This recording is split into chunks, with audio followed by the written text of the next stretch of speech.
Então, pessoal, o que eu falo para vocês? Deus, ele está atento a tudo, a tudo. O que eu percebi com isso? Eu falei, a gente conversa com a gente mesma, né? Então eu falei, Deus, ele está atento a tudo, a tudo. Temos que vigiar a nossa vida. Então eu estava 2:30 da manhã, conversando com Deus no meu pensamento, mas jamais eu ia imaginar que ele entraria no meu quarto. Eu não vi ele, que eu estava com o olho fechado, porque era 2:30 da manhã, eu estava com os meus olhos fechado, deitada, né? Sem sono e conversando com ele no meu pensamento. Então, o que isso significa? Que tudo que você conversa, ele ouve. Nada passa despercebido ao olhar e aos ouvidos de Deus. Deus está em toda parte. Então, o que eu falo? Nada passa despercebido ao olhar dele. Então, nós temos que vigiar na nossa vida, saber o que pensamos, saber o que fazemos. Deus está vendo tudo. Então, Deus, ele nos ouve. Às vezes tem muitas pessoas que estão com muitos problemas e fala: Deus não me ouve, Deus não derrama bênção na minha vida. Deus se calou, né? Tem pessoas que estão esperando uma bênção há muito tempo. O que eu aprendi? Nos maiores desafios da nossa vida, porque passamos por desafio. Às vezes temos pessoas na nossa família que estão morrendo, que só tem talvez 2 meses de vida. E você tem uma luta com Deus. Senhor, faça um milagre, eu quero que ele viva, eu quero que ele viva. Não leva, não leva. Aí você fala, Deus não está me escutando, parece que Deus se calou. E você fica naquela questão, né? Deus não está comigo, ele não me ouve. Mas tem coisas que Deus já decidiu. Então, o que eu aprendi?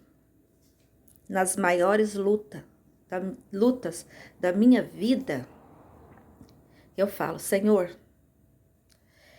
às vezes é com o coração doendo, é com dor no coração, eu falo, Senhor, não é a minha vontade que prevalece. Lógico que eu queria que fosse a minha vontade, mas não é a minha vontade, mas sim a vontade do Senhor, porque Deus já decidiu. Então, talvez para aquele ente querido, né, que a gente pede uma chance, Deus já tem planos na vida dele, né? Talvez Deus tenha que levar ele, né? E a gente tem que aceitar as coisas, e a gente não aceita, porque nós não fomos feitos para aceitar a morte. Mas é difícil, né? Quando eu estava com meu pai estava com câncer, os médicos, todo mundo já sabia que meu pai estava com câncer. Aí vinha algumas pessoas falar para mim, eu falava, não, essa pessoa tá enganada, não, meu pai não tá com câncer não, meu pai vai ser curado. E eu clamava para Deus, Senhor, cura meu pai. E fazia promessa, Senhor, se meu pai for curado, eu vou fazer isso, eu vou fazer aquilo, vou fazer aquilo. Mas eu não entendia que Deus já ia levar ele. Lógico, né? Que a gente não quer que ninguém vá embora da nossa família. E é com dor no coração que a gente fala, Senhor, não é a minha vontade, mas sim a tua vontade que prevalece, né? Então, Deus decidiu, ele está decidido, Deus não volta atrás, né? Então, e muitas das vezes nós queremos uma bênção.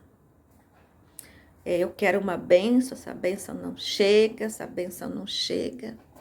Mas talvez não é o momento daquela bênção. Porque tudo na vida tem um momento certo. Então, às vezes, se essa bênção vem antes, talvez não vai fazer bem, né? Então, tudo é no tempo de Deus. Não devemos reclamar se Deus está demorando para nos abençoar. Deus tem o tempo dele e nós temos que aceitar o tempo de Deus. Então, o que eu falo para vocês? Deus está atento a tudo. Temos que vigiar na nossa vida, temos que vigiar nosso coração, temos que vigiar nossos corações. Porque também temos um anjo que está nos olhando. Tudo o que fazemos, porque no dia do juízo vamos ter que prestar conta de tudo o que fizemos de bom. Tudo o que fizemos de bom e tudo o que não fizemos de bom também. Vai estar tudo anotado. Então, temos que orar todo dia, pedir para Deus misericórdia. Que a misericórdia dele, né, nos fortaleça, que o amor dele nos proteja, né? E somos abençoados. Por quê? Porque temos um Deus que olha por nós lá dos altos céus. Somos pessoas ricas em bênçãos, né? Misericórdia, porque a misericórdia de Deus nos protege todos os dias. Riqueza não é dinheiro, porque o dinheiro vai ficar. Para onde a gente vai com Cristo, o dinheiro não entra, a fama não entra. Pode ser a pessoa mais famosa desse mundo, a mais bem-sucedida. Não entra. É a nossa alma, é a nossa essência, é o nosso amor ao próximo, é o nosso amor aos nossos pais, né? É o nosso respeito para as pessoas idosas, pelas crianças, né? É o nosso respeito, né? A nossa ajuda para uma pessoa necessitada. Então, a gente vive nesse mundo, mas Jesus está às portas. Jesus breve vai voltar. Porque muitas pessoas estão tendo visões. Olha, eu vou falar uma coisa para vocês. Eu estou assim, não é que eu estou preocupada. Eu estou assim, alarmada. Por quê? Porque antigamente era 1 ou 2, 10 pessoas que tinham visões, que eram arrebatadas, mas agora não. Quase todo dia Deus está alertando uma pessoa. Olha, todos os dias eu vejo as pessoas chorando, falando das visões que estão tendo com a volta de Jesus. Então Jesus está às portas. Jesus disse que quando ele estivesse perto de voltar, os idosos iam ter visões. As crianças também. Está acontecendo. Crianças estão tendo visões. Todo dia as pessoas estão tendo visões. E eu escuto porque desses testemunhos eu pego algo para mim. O fato de eu estar aqui hoje conversando com vocês é porque eu vi um testemunho. O que eu falei? Falei, gente, eu tenho um canal no YouTube. E o nosso canal, que não só meu, de várias pessoas, o mundo inteiro nos vê. Eu falo assim, gente, não, eu não preciso pregar para uma pessoa, mas eu posso pregar para milhões de pessoas. Um canal é a porta aberta para o mundo inteiro. Gente, vamos falar de Jesus. Jesus está voltando. Jesus é amor, Jesus é misericórdia. Jesus nos abençoa todo dia. Ele morreu por mim, ele morreu por você. E ele nos abençoa todos os dias. Sabe por quê? Porque acordamos todos os dias e abrimos nossos olhos. porque a misericórdia de Deus está com a gente todo dia. Porque imagina se você não pudesse acordar mais. Então, eu, né, vim contar um testemunho e me aprofundei, né? Mas é isso que Deus quer. Que nós falamos dos nossos sonhos, que nós falamos das nossas visões. Eu jamais ia imaginar que nos meus pensamentos, conversando com Deus, ele ia entrar no meu quarto, o espírito dele se envolveu em todo o meu quarto. Mas eu quis me esconder, porque eu não estou preparada. Eu tenho que me preparar mais. E uma das minhas preparações é eu estou aqui falando para vocês, dividindo isso com vocês. Então, eu acho que nós estamos vivendo nos finais do tempo. O que eu vou falar para vocês? O Espírito Santo de Deus, daqui a pouco ele vai se retirar da terra.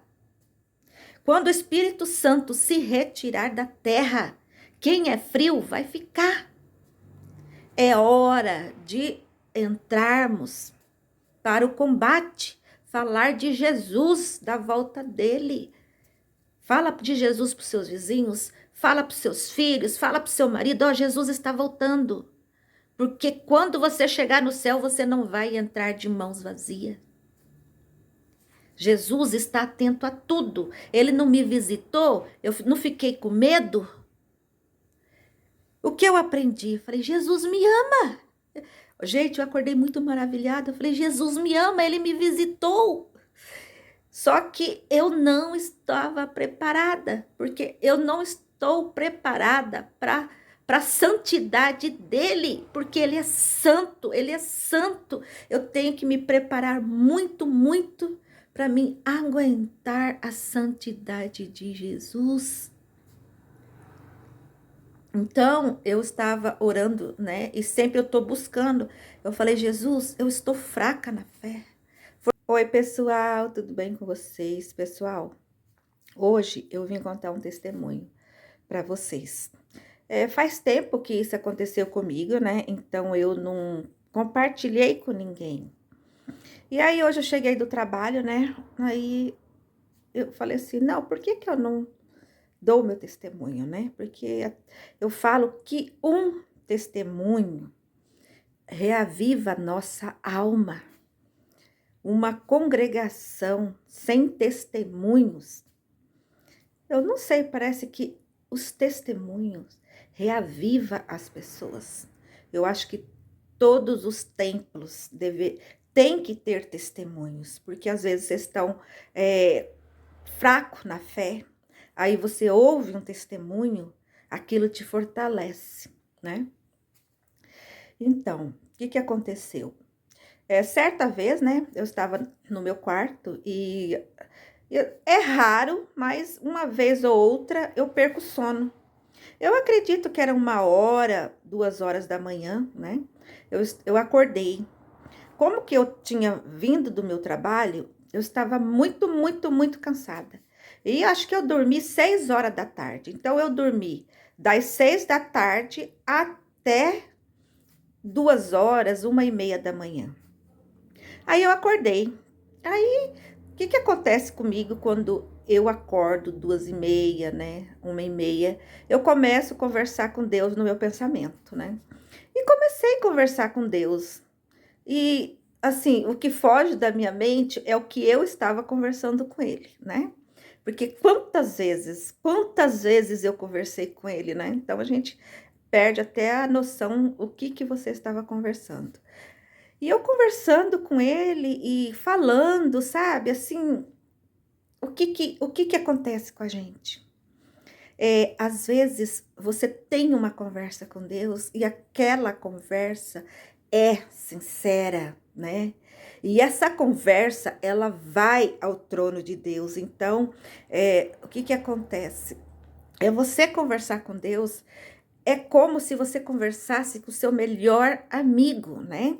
O que eu falo? Intimidade, né? Intimidade com Deus. Às vezes, o que acontece? Às vezes você não está frequentando uma igreja, né? E você não está indo na igreja, né? Você tem a sua fé, você é cristã, e você não está indo na sua igreja. Acontece com muitos cristãos, né? Mas isso não significa que eles, né, não tenham a sua fé. Todos nós nós temos na nossa fé, né? Então, eu comecei a conversar com ele, conversando, mas eu não estava esperando nada dele. Eu sempre amo conversar com Deus nos meus pensamentos, quando é de madrugada, quando eu acordo. Primeira coisa que eu falo, não, vou conversar com Deus, né? Colocar a conversa em dias. E comecei a conversar com ele, né? Eu só sei, pessoal, que de repente entrou uma presença no meu quarto, mas essa presença, ela tomou conta do meu quarto inteiro, ela envolveu o meu quarto inteiro, e era uma presença santa. Só o que aconteceu? Eu estava com a luz apagada, né? Porque como era 1h30 da manhã, né? Eu não sei, era 1h30 ou 2h30 da manhã, eu estava com a minha luz do meu quarto apagada, porque eu só durmo com a luz apagada. Eu só sei que entrou essa presença, gente, no meu quarto. E você sente que a presença é santa. E quando eu senti aquela presença, porque tomou conta de todo o meu quarto. Aí eu estava deitada e eu me encolhi, porque me deu medo. Eu queria me esconder. E eu falei, gente, o que eu tô fazendo aqui sozinha? Que eu estava sozinha no meu quarto. Falei, o que eu tô fazendo aqui? Eu tô com medo. Eu conversando com os meus pensamentos. E aquela presença tomou conta, gente. Eu nunca senti uma presença tão santa na minha vida, que envolveu todo o meu quarto. Eu tenho certeza que a presença de Jesus veio me visitar, mas eu não estava preparada. O que acontece com a gente? A gente vive Deus, a gente tem conversa com Deus, né? Mas nós não estamos preparados para aquela presença santa, porque é muito santa. Eu só sei que de repente eu falei, não, eu não posso querer me esconder. Sabe a sua mente conversando com você? Eu falei, não posso querer me esconder, eu tenho que enfrentar, eu tenho que apreciar essa presença. Aí eu falei, Jesus, eu estou aqui, né? Então, é uma coisa assim que como que eu vou explicar? Quando aquela presença entrou no meu quarto, eu tive medo. Porque eu, ou você, nós não estamos preparados para a presença de Deus, a presença de Cristo, que é santíssimo, por causa dos nossos pecados. Então, eu converso sempre com as pessoas que entendem, as pessoas falam, não, isso é normal, porque nós somos pecadores e a presença de Deus é santa, né? Então, o que eu falo para vocês? Que a presença de Deus é maravilhosa. Nós temos que ter intimidade com Deus. Fazer de Deus nosso melhor amigo, conversar com Ele nos nossos pensamentos, levantar de dia, convidar Ele para ir conosco para os nossos trabalhos. Quando voltar, Senhor, obrigado por mais um dia de trabalho e fazer as coisas neste mundo para agradar a Deus. Então, o que eu falo para vocês? Deus